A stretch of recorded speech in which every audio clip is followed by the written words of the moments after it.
ಅಂಕೋಲಾ ಹಟ್ಟಿಕೇರಿಯಲ್ಲಿ ಜಿಲ್ಲಾಸ್ಪತ್ರೆಯನ್ನ ಮಾಡಿದಲ್ಲಿ ರೋಗಿಗಳಿಗೆ ಅನುಕೂಲವಾಗಬಹುದೇ ಎನ್ನುವ ವಿಷಯವಾಗಿ ನಾನು ಮತ್ತು ಶಾಸಕರು ಅಧಿಕಾರಿಗಳು ಚರ್ಚೆ ನಡೆಸುತ್ತೇವೆ. ಸೂಕ್ತ ಎಂದಾದಲ್ಲಿ ಮುಂದಿನ ಕ್ರಮ ಕೈಗೊಳ್ಳೋಣ, ಇಲ್ಲ ಎಂತಾದಲ್ಲಿ ಪ್ರಾಥಮಿಕ ಆರೋಗ್ಯ ಕೇಂದ್ರವನ್ನೇ ಅಭಿವೃದ್ಧಿಪಡಿಸೋಣ ಎಂದು ಜಿಲ್ಲಾ ಉಸ್ತುವಾರಿ ಸಚಿವ ಮತ್ತು ಆರೋಗ್ಯ ಸಚಿವರಾಗಿರುವ ಯುಟಿ ಖಾದರ್ ಹೇಳಿದರು.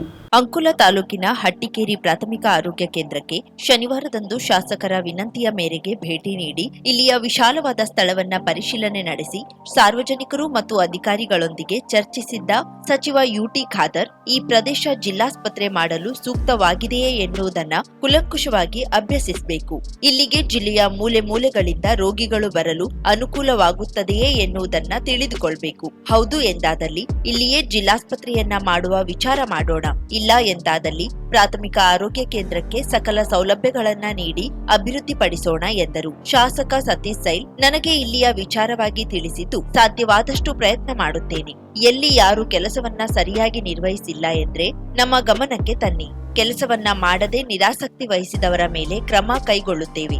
ಯಾವುದೇ ಹುದ್ದೆಗಳ ಕೊರತೆ ಇದ್ರೂ ಸಮನ್ವಯತೆಯಿಂದ ಎಲ್ಲರೂ ಜೊತೆಯಾಗಿ ಕೆಲಸ ಮಾಡಿ ಬಂದ ರೋಗಿಗಳಿಗೆ ಉತ್ತಮ ಚಿಕಿತ್ಸೆ ನೀಡಿ ಎಂದು ಸಲಹೆ ನೀಡಿದರು. ಪ್ರೈವೇಟ್ ಡಾಕ್ಟರ್ 100 ರೂಪಾಯಿ ತಗೊಳ್ತಾರೆ ಇಂಜೆಕ್ಷನ್ಗೆ, ಬಡವರಲ್ಲ. ಇಲ್ಲಿ ಫ್ರೀಯಾಗಿ ಇಂಜೆಕ್ಷನ್ ಕೊಡುವಂಥದ್ದು, ಸಣ್ಣ ಪುಟ್ಟ ಔಷಧಗಳು, ಅದು ವಿಟಮಿನ್ ಟ್ಯಾಬ್ಲೆಟ್ ಇರಲಿ, ಜ್ವರಕ್ಕೆ ಇರಲಿ, ಇನ್ನೊಂದಕ್ಕೆ ಆಯಿನ ಔಷಧನ ಉಚಿತವಾಗಿ ಕೊಡುವಂಥ BP ನೀವು ಕೊಡುವಂಥ ವಿಚಾರ ಇದಕ್ಕೆ. ಸೊ ನಮಗೆ ಅರ್ಥ ಆಗ್ತದೆ ಇಲ್ಲಿ ಸ್ಟಾಫ್ ನರ್ಸ್ ಇಲ್ಲ ಅಂತ ಹೇಳಿಕೊಂಡು ಕಷ್ಟ ಇವರಿಗೆ ಡಾಕ್ಟರ್ಗಳಿಗೆ ಇವತ್ತು ಆಗ್ತದೆ. ಇದರಲ್ಲಿ ಇವತ್ತು ನಮ್ಮ ಪ್ರಶ್ನೆ ಏನಂತ ಹೇಳಿದರೆ, ಇದ್ದಂಥ ಡಾಕ್ಟ್ರು ಸರಿಯಾದ ಟೈಮಲ್ಲಿ ಬಂದು ಹೋಗಬೇಕು. ಬೆಳಿಗ್ಗೆ 8 ಗಂಟೆಯಿಂದ ಸಂಜೆ 4 ಗಂಟೆ ತನಕ ಅವರಲ್ಲಿ ಇರಬೇಕು. ಇಲ್ಲ ಬಟ್ ವೀಕ್ಲಿ ಈಗಿಲ್ಲ, ಈಗ ನೀವು ಬರ್ತಾ ಇದ್ದೀರಲ್ಲ ಒಂದು, ಅದು ಆ ಟೈಮಲ್ಲಿ ಬರದಿದ್ದರೆ ನೀವು ನಮ್ಮ ಗಮನಕ್ಕೆ, ಶಾಸಕ ಗಮನಕ್ಕೆ ತನ್ನಿ. ಒಂದು.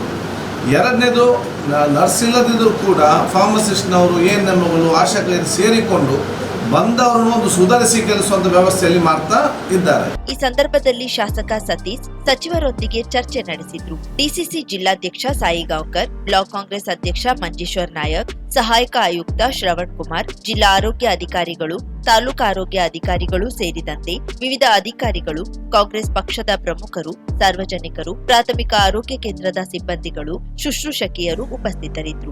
ನೇಮಕಾತಿ ಮಾಡಲಿಕ್ಕೆ ಆದಷ್ಟು ನಮ್ಮ ಪ್ರಕ್ರಿಯೆ ನಾವು ಇವತ್ತು ಪ್ರಾರಂಭ ಮಾಡ್ತಾ ಇದ್ದೇವೆ. ಒಂದು, ಅದು ಈ ಪರ್ಮನೆಂಟ್ ಆಗಿ ನೇಮಕಾತಿ ಮಾಡುವಾಗ ಸ್ವಲ್ಪ ಸಮಯ ತಗೊಳ್ತದೆ. ಯಾಕೆ ನಾವು ಕಾನ್ಫರ್ಮ್ ಮಾಡಬೇಕು, ರೋಸ್ಟರ್ ಸಿಸ್ಟಮ್ ನೋಡಬೇಕು, ಇಂಟರ್ವ್ಯೂ ಕರಿಬೇಕು, ಆರ್ಡರ್ ಕೊಡಬೇಕು, ಮತ್ತು ಜನಕ್ಕೆ ಟೈಮ್ ಕೊಡಬೇಕು. ಇದೆಲ್ಲ ಸರ್ಕಾರಿ ನೇಮಕಾತಿಯಲ್ಲಿ ಅದರ ಒಂದು ಪ್ರೋಸೆಸ್ ಇದೆ. ಅದು ಅಲ್ಲಿ ಅಂತ ನಾವು ತಡ ಆಗಬಾರ್ದು ಅಂತ ಹೇಳಿಕೊಂಡು ಯಾರಾದರೂ ಕೂಡ ಕಾಂಟ್ರಾಕ್ಟ್ ಬೇಸಲ್ಲಿ ಬರುವುದಾದರೆ ಸುಮಾರು 1,50,000 ರೂಪಾಯಿ ನಾವು ತಿಂಗಳಿಗೆ ಸಂಬಳ ಕೊಡ್ತೇವೆ, ವೇತನವನ್ನು. ಇದಕ್ಕೆ ಸಂತದ್ದು ಯಾರಾದರೂ ಈ ಊರಲ್ಲಿ ಬಂದು ಸಾಮಾಜಿಕವಾದ ಬಹುಶಃ ಸೇವೆ ಮಾಡೋದಾದರೆ ಬಹುಶಃ ಖಂಡಿತವಾಗಿ ಅದನ್ನು ತಕ್ಷಣ ಒಂದೇ ಯಾರು ಬಂದು ಅರ್ಜಿ ಕೊಡ್ತಾರೆ ಅವರು ಒಂದು ವಾರದಲ್ಲೇ ಅವ್ರಿಗೆ ಆದೇಶ ಪತ್ರವನ್ನು ನಾವು ಇವತ್ತು ಕೊಡ್ತೇವೆ. ಅದು ನಮಗೆ NCC ಅವರೆಲ್ಲ ಅವನು ಕಾಲಲ್ಲಿ ಬರೆದಿದ್ದರೂ ಕೂಡ, ಯಾಕೆಂತ ಹೇಳಿದರೆ ಆ ಕೇಸ್ ಬಂದಾಗ ಬಂದು ನೋಡಿಕೊಂಡು ಹೋಗುವಂಥ ವ್ಯವಸ್ಥೆಗೆ ಕೂಡ ಸೀಮಿತವಾಗಿತ್ತು ಇರುವಂಥದ್ದು. ಅದರ ಜೊತೆಯಲ್ಲಿ ಯಾರಾದರೂ ನಮ್ಮ ಹಿರಿಯ ವೈದ್ಯರು ಯಾರು ರಿಟೈರ್ ಆಗಿದ್ದಾರೆ, ಅವ್ರು ಮೆಂಟಲಿ ಮತ್ತು ಫಿಸಿಕಲಿ ಫಿಟ್ ಇದ್ದರೆ ಅಂಥ ರಿಟೈರ್ ಆದವರು ಕೂಡ ಮತ್ತೆ ನಾವು ಸೇವೆ ಮಾಡಲಿಕ್ಕೆ ನಾವು ಅವಕಾಶ ಮಾಡಿ ಕೂಡ ನಾವು ಇವತ್ತು ಕೊಡ್ತೇವೆ. ಯಾಕೆಂದರೆ ಇವತ್ತು ಇಲ್ಲಿ ಅಂತಲ್ಲ, ದೇಶ ಎಲ್ಲ ಕಡೆಗೆ ಇವತ್ತು ಶಾರ್ಟೇಜ್ ಆಫ್ ಡಾಕ್ಟರ್ಸ್ ಮತ್ತು ಸ್ಪೆಷಲಿಸ್ಟ್ ಇದೆ. ನಮ್ಮಲ್ಲಿರೋದ್ರಲ್ಲಿ ಸ್ವಲ್ಪ ಬೇರೆ ನಮಗಿಂತ ಜಾಸ್ತಿ ಇದೆ. ಬೇರೆ ರಾಜ್ಯಗಳಲ್ಲಿ ನೀವು ನೋಡಿದಾಗ ನಾವು ಎಷ್ಟೋ ಇಂಪ್ರೂವ್ಮೆಂಟಲ್ಲಿ ನಮ್ಮ ವ್ಯವಸ್ಥೆಯಲ್ಲಿ ನಾವು ಇವತ್ತು ಇದ್ದೇವೆ. ಆದರೂ ಕೂಡ ನಾವು ಏನೆಲ್ಲ ನಮಗೆ ವೈದ್ಯರುಗಳ ಅದು ಮತ್ತು ಸ್ಪೆಷಲಿಸ್ಟ್ಗಳ ನೇಮಕಾತಿ ಮಾಡಲಿಕ್ಕೆ ನಮಗೆ ಏನೆಲ್ಲ ಸಾಧ್ಯವಿದೆಯಾ ಆ ಎಲ್ಲ ರೀತಿಯ ಪ್ರಯತ್ನವನ್ನು ಪ್ರಾಮಾಣಿಕವಾಗಿ ಮಾಡ್ತೇವೆ. ಊರವ್ರು ಕೂಡ ಅದನ್ನು ನಮಗೆ ಸಹಕಾರ ಕೊಡಬೇಕು. ಅದಕ್ಕೋಸ್ಕರ ನಾವು ಇದನ್ನು ಒಂದೊಂದು ತಾಲೂಕನ್ನು, ಒಂದೊಂದು ಆಸ್ಪತ್ರೆಯನ್ನು ಕೂಡ ಅದರ ದತ್ತನ್ನು ತೆಗೊಳ್ಳುವಂಥ ಒಂದು ಪಾಲಿಸಿಯನ್ನು ಕೂಡ ಶೀಘ್ರ ಮಾಡಲಿಕ್ಕೆ ನಾವಿವತ್ತು ಹೋಗ್ತೇವೆ. ಅಲ್ಲಿ ಜವಾಬ್ದಾರಿ ಇದೆ ಅವರಿಗೂ. ಅವರು ಕೂಡ ನಮಗೆ ಅದು ಆಸ್ಪತ್ರೆ ಮೆಡಿಕಲ್ ಕಾಲೇಜ್ ಆದರೂ ಕೂಡ ಪೇಷಂಟ್ ಹೋಗೋರು ನಮ್ಮ ಹೆಲ್ತ್ ಡಿಪಾರ್ಟ್ಮೆಂಟ್ ಸಂಬಂಧಪಟ್ಟವರು, ಅದನ್ನು ನಾವು ಚರ್ಚೆ ಮಾಡಿ ಅದಕ್ಕೆ ಏನಾದರೂ ಆದೇಶ ನಾವು ಮಾಡ್ತೇವೆ. ಇಲ್ಲಿಯ ಪರಿಸ್ಥಿತಿಯನ್ನ ಆರೋಗ್ಯ ಸಚಿವರಿಗೆ ಜನಶಕ್ತಿ ವೇದಿಕೆ ಅಧ್ಯಕ್ಷ ಮಾಧವ್ ನಾಯಕ್ ವಿವರಿಸಿ ಇಲ್ಲಿ ಜಿಲ್ಲಾಸ್ಪತ್ರೆಯಾಗುವಂತೆ ಕ್ರಮ ಕೈಗೊಳ್ಳಬೇಕೆಂದು ಮನವಿ ಮಾಡಿದ್ರು. ಸುತ್ತಮುತ್ತ ಹಳ್ಳಿ ಬಾವಿಕೇರಿ, ಬೆಲೆಕೇರಿ, ಸುತ್ತಮುತ್ತ ಹಳ್ಳಿಗಳಿದ್ದಾವೆ. ಎಲ್ಲ ಆಸ್ಪತ್ರೆಗೆ ಇದು ಒಂದು ಅನುಕೂಲ ಆದರೆ ಈ ಒಂದು NH63 ಬರ್ತದೆ, NH66 ಬರ್ತದೆ, ಆಮೇಲೆ ಪೋರ್ಟ್ ಬರ್ತಾ ಇದೆ, ಏರ್ಪೋರ್ಟ್ ಬರ್ತಾ ಇದೆ. ಇಲ್ಲಿ ಡೆವಲಪ್ ವಿತ್ ಟ್ರಾಮಾ ಸೆಂಟರ್ ಇಲ್ಲ ಆದರೆ ಎಲ್ಲದಕ್ಕೂ ಮುಂದೆ ಅನುಕೂಲ ಆಗ್ತದೆ ಸರ್. ಅದೇ ಸರ್, ಲ್ಯಾಂಡ್ ಈಸ್ ಅವೈಲೇಬಲ್. ಈ ಡಿಸ್ಟ್ರಿಕ್ಟ್ ಹಾಸ್ಪಿಟಲ್ ಇಲ್ಲಿ ಕೊಟ್ಟರೆ, ಸ್ಟಾಫ್ ಕೊಟ್ಟರೆ OPD ಬೇಸಿಸ್ನಲ್ಲಿ 50% ತಗೋತಾರೆ. ಅಡ್ಮಿಟ್ ಆದಮೇಲೆ ಎಲ್ಲ ಟೆಸ್ಟಿಂಗ್ ಎಲ್ಲದಕ್ಕೂ ತಗೋತಾರೆ. ಹೌದಾ? ಹೌದು ಇಲ್ಲ ಸರ್. ಆಮೇಲೆ ಅಡ್ಮಿಟ್ ಆದಮೇಲೆ ಆಮೇಲೆ ಅಡ್ಮಿಟ್ ಆದಮೇಲೆ ಆಯುಷ್ಮಾನ್ದಲ್ಲಿ ಕಟ್ ಮಾಡ್ಕೊತಾರೆ. ಫ್ರೀ ಅಂತೂ ಇಲ್ಲ, ಪ್ರೈವೇಟಿಗೆ ಮತ್ತೆ CSC ಮಾಡಿದ್ರೆ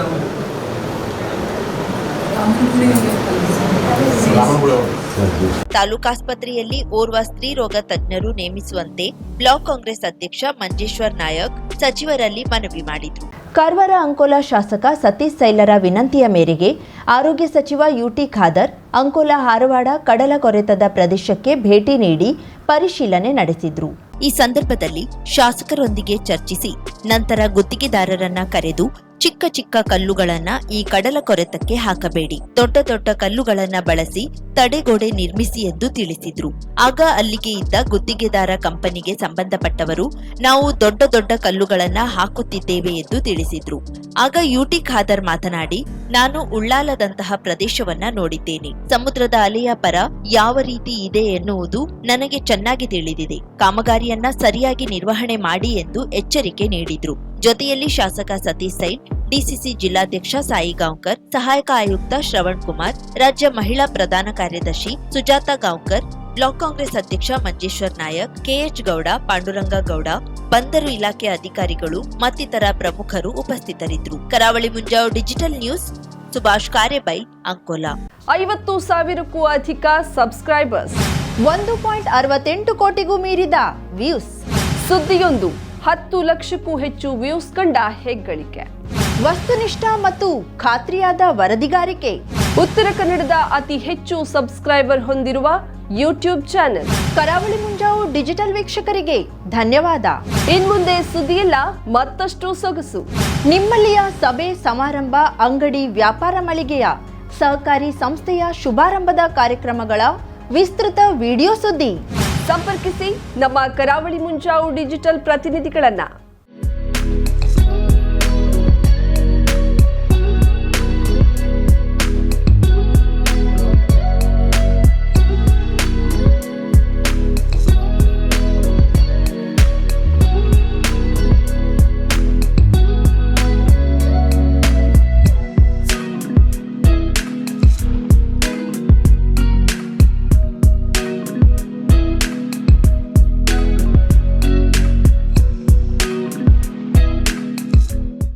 ಸಮಾರಂಭ ನಿಮ್ಮದು, ಸಂಭ್ರಮ ನಮ್ಮದು. ನೋಡ್ತಾ ಇರಿ ಕರಾವಳಿ ಮುಂಜಾವು ಡಿಜಿಟಲ್.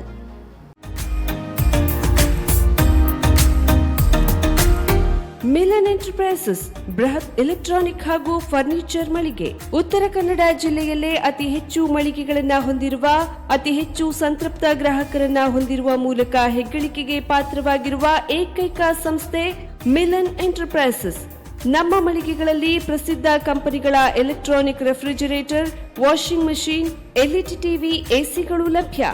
ಭಾರತದ ಕರಾವಳಿ ಹವಾಮಾನಕ್ಕೆ ಹೊಂದಿಕೊಳ್ಳುವ ನಂಬರ್ 1 ಬ್ರ್ಯಾಂಡ್ ಆದ ಗೋದ್ರೇಜ್ ಕಂಪನಿಯ ಕಪಾಟು, ಆಫೀಸ್ ಟೇಬಲ್, ಆಫೀಸ್ ಚೇರ್, ಬ್ಯಾಂಕ್ಗಳಿಗೆ ಹಾಗೂ ಚಿನ್ನದ ಅಂಗಡಿಗಳಿಗೆ ಬೇಕಾಗುವ ಸೇಫ್ ಲಾಕರ್ಗಳು ಅತಿ ಕಡಿಮೆ ಬೆಲೆಯಲ್ಲಿ ಲಭ್ಯವಿದೆ. Teak wood sofa set, wooden dining table ಹಾಗೂ ಗ್ರಾಹಕರಿಗೆ ಬೇಕಾಗುವ ಅಳತೆಯಲ್ಲಿ ನಿಮ್ಮ ಮನೆಗೆ ಹೊಂದಿಕೊಳ್ಳುವ ಹಾಗೆ ಫರ್ನಿಚರ್ ಗಳನ್ನ ಮಾಡಿಕೊಡಲಾಗುವುದು. ಕಸ್ಟಮೈಸ್ಡ್ ಕಿಚನ್, ವಾರ್ಡ್ರೋಬ್ ಗಳನ್ನ ಅತಿ ಹೆಚ್ಚು ವರ್ಷಗಳ ಕಾಲ ಬಾಳಿಕೆ ಬರುವ ಹಾಗೆ ವಾರಂಟಿಯೊಂದಿಗೆ ಮಾಡಿಕೊಡಲಾಗುವುದು.